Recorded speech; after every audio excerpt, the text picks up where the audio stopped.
Bassett, Gavin, Politico. I'm joined by Stephen Bassett. You are the executive director of the Paradigm Research Group and the executive producer of the Citizens Hearing on Disclosure that takes place April 29th at the National Press Club.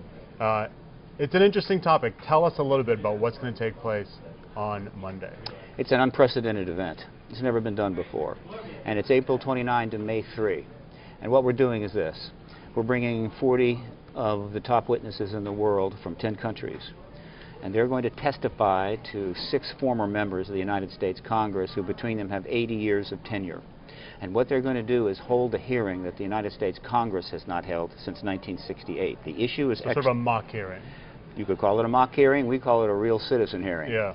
But the issue is the extraterrestrial presence, the extraterrestrial phenomena. All right. It's real, it's a fact, it's been proven many times over. The Congress last held a hearing in 1968.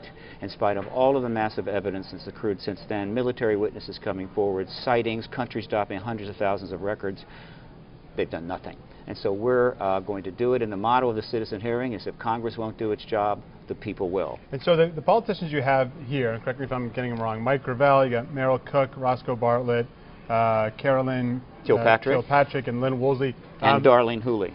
Yes, thank you. And do those 6 believe in UFOs or extraterrestrial life, or they're just sort of willing to do this and on board to explore it? I don't know, and I didn't ask. Okay. That was not a criteria at all. What their personal opinion is about this issue is irrelevant. Why do they want to be involved in this? Well, 1, they're available. Yeah. 2, I think they think it's an interesting project. They are being paid for their services, obviously. They have an open mind, I assume. We approached about 50 former members of Congress, and these were the 6 that finally came together. And I can tell you, I'm thrilled with this panel. It's a fantastic committee. Out of all the former ones, how did you even narrow it down to 50? Well, many were simply not available, right, or weren't prepared to do something like this. Many have positions they simply can't get away from. So there was only a limited pool that we could work with. One of the criteria, though, was committee assignments. If they had served on the Science and Technology Committee, Armed Services, Intelligence particularly, that was wonderful. But their personal view on this is irrelevant. They're doing what Congress is supposed to do with hearings. Fact gathering, information from people under oath or under subpoena so that the committees they represent have the information to pass good legislation. As you know, committees have now turned into partisan scream fest, where the members simply use their 5 minutes to put out their position. We're going to do it the way it's supposed to be done. So I mean, you know this issue and the response to it better than I do, but safe to assume that, at least in Washington, that this would probably be considered a fringe issue, right? Meaning that you probably have fewer people on Capitol Hill that believe in extraterrestrial life than do believe. Is that a safe assumption? No, or? That's not safe at all. So the majority of people on Capitol Hill do believe it? Personally, based on the polling that's been done, extensive, Reuters, CNN, right? Time. 50% of the American people believe this phenomena is extraterrestrial. 85% believe the government's not telling the truth, all right? And let's clarify, too, I mean, when we're talking about extraterrestrial life, we're not simply talking about some UFO manned object flying over the... I mean, we could be, but we're also just talking about, correct me if I'm wrong, just the idea of there being life somewhere else. No, the polls show that 85% of the American people believe life is out there somewhere. 50% believe it's visiting here now. And you believe that the majority of people on Capitol Hill believe that it's visiting here now? Because the polling shows that while the overall... I can't imagine that the majority of politicians I'm going to get to that. Yeah. The majority, the polls show that 50% of the general public, however, it's skewed to income level and education. In other words, the higher your income level and the higher your education, that number is greater than 50%. Last I checked, the Congress had a pretty high income level and a pretty high education. So I can easily assume that more than 50% of the United States Congress personally know this or believe or know for a fact because they have information that this phenomenon is real, but they will not act on it because there's been an imposed truth embargo on this issue since the late 1940s. Also, right. I mean, I guess if you pierce it away that way, but if you're to literally ask all 435 members, do you believe that extraterrestrial life is visiting? I mean, if I were to have them all here, yeah. I mean, correct me if I'm wrong, I would assume that almost all of them would say, I do not believe that, even if sort of the way you break down the polling and the income levels might suggest otherwise. You've brought up an interesting point. If asked on camera, of course they could be lying. If asked on camera by their name, they probably wouldn't. So you have to ask. That's my question. Why is that? Why won't they? Because say the government imposed a truth embargo on this issue. The government spent a fortune trying to undermine this issue and withhold it from the American people since the late 1940s for national security reasons. This was a massive effort involving propaganda, subversion of the issue, disinformation, misinformation. Okay. We have the documents to show that. And so they've enculturated in our society a sort of understanding, well, you don't talk about this. It's too risky. It's too dangerous. And so the press doesn't cover it, the colleges don't teach it, and the Congress doesn't engage it. And yet it is true. It is roughly the equivalent of what the Catholic Church tried to do with the Copernican revolution by simply denying the reality of the solar system for about 100 years, only it's bigger than that. And we need to stop that. So do you believe that, and obviously just given who we are in our audience, I'm just talking about politicians, do you believe that the congressmen and senators on Capitol Hill know about extraterrestrial life visiting here and won't admit it, or because of this, as you say, truth embargo, they don't know about it? A significant number know it's true simply from their own personal research. They know it's true because it simply makes sense. They know it's true because they've been tipped off, and they won't talk about it publicly because they are simply afraid to. You know this firsthand, like you've had conversations with some lawmakers? Of course, of course. And my colleagues have too. I can't talk about this. I can't deal with this. Yeah. Right? One of the reasons they can't deal is if they wanted to engage it, like Stephen Schiff did try to do, all right, a Republican congressman from New Mexico. Basically, he was run around by the GAO and the Air Force, and they just tried to make a fool out of him. Eventually, they told him all the records from Roswell had just simply disappeared. 2 years later after that, he died. Right? And so essentially the problem is a person from Congress can step out in front of a camera, but the military intelligence complex is not going to back them up. They're going to say, what ETs? What evidence? In other words, the Congress has been taken out of the picture.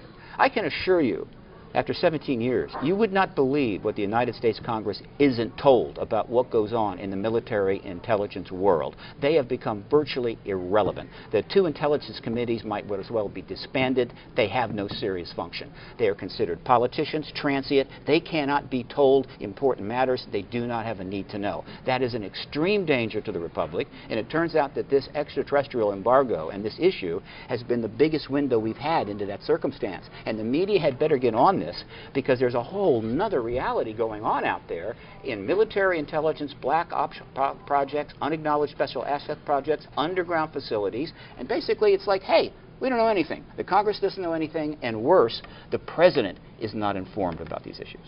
So the President himself is not made aware of these things? Whatever the President may know, the President knows because of some friend that told him, but in terms of getting briefings from the government, that no longer happens. All right, quickly, because we only have a couple minutes left. Describe how frustrated you are at a lot of the things that you just discussed. In other words, describe how frustrated you are at how Washington handles or doesn't handle this issue. How frustrated I am doesn't matter. What is important is the American people being... But getting mainstream acceptance would make your cause easier, correct?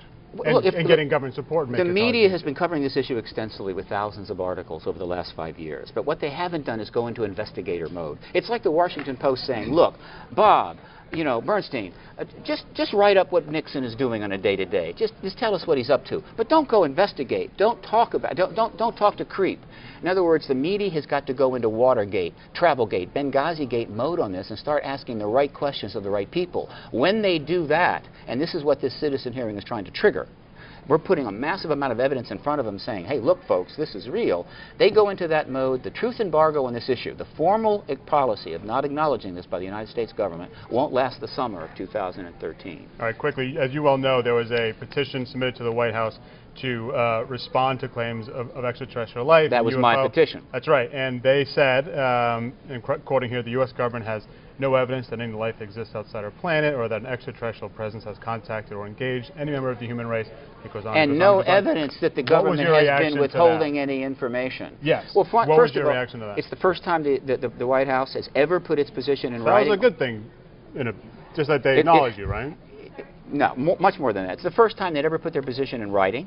Secondly, that statement is completely false. Third, it's indefensibly false. And the beauty of this is that's their position. And on April 29 to May 3, we're going to put in front of the media the evidence that shows that position is completely false. And the media is going to have to decide. The White House says this is the case, and all of this witnesses says otherwise. And now, is it important that the White House's position on one of the most important issues in the world is completely false? Are the media going to say, well, it's damn time we started asking tough questions and find out what the truth really is? Well, tell me, because I'm not an expert. I mean, it seemed like all this would get solved, and it would seem like it would be relatively easy if there were extraterrestrial life visiting us here on Earth, just to see one, and not like in a fuzzy picture or in a disclosed document. I mean, that would sort of solve it all, right? You cannot imagine how many people have actually seen one. Right, but in other words, to see it, you know, come on. You mean why don't why don't they land on the White House lawn? Why didn't Dick Nixon simply walk into Bradley's office and say, "Hey, I'm guilty"? All right. You got to investigate. Right? The ETs are going to do what they're going to do. I don't know what their agenda is. Yeah. But their evidence simply in our world, in our terrestrial world, overwhelmingly confirms the presence of extraterrestrials 10 times over. Let me put it this way. I could put 200 witnesses into that National Press Club. If the Congress were to hold hearings starting tomorrow, there are hundreds of witnesses. By the way, 12 of our witnesses are military, Air Force. They have national security top secret clearances. We have an astronaut who walked on the moon, 2 medical PhDs. These are not trivial people. Edgar Mitchell, who walked on the moon, has said since 1997, Roswell was an extraterrestrial vehicle with bodies, and there is an alien presence. Why aren't there 10,000 reporters on his lawn right now? Probably because there aren't 10,000 reporters employed anymore. How about 1,000? How about 500? You know what I'm saying? All right, Stephen Bassett with the Paradigm Research Group. Your big event, the Citizen Hearing on Disclosure, starts Monday. Is this maybe one of the biggest events? This is the biggest advocacy event ever held on this issue. It's the most expensive. It will cost $600,000. Where are you getting this money from? We got the money from a backer that wants the truth out. Right. Furthermore, it's being webcast worldwide in English and Spanish, and it will be archived on the web in Mandarin, Hindi, Arabic, and Japanese. That's 3.5 billion people. We are serious about this. So the politicians who will be tuning in, what is your message to them? My message is, based upon what I know, if the Barack Obama administration does not go and acknowledge this ET presence, there is an excellent chance that one of another dozen countries is going to do it first, and one of the leading candidates is the People's Republic of China. Imagine if the People's Republic of China announces the presence of extraterrestrials and the United States has to say, well, you got us. I guess we're going to have to come clean now. Think of the geopolitical implications of that. Stephen Bassett. My pleasure. Appreciate it. Thank you, sir.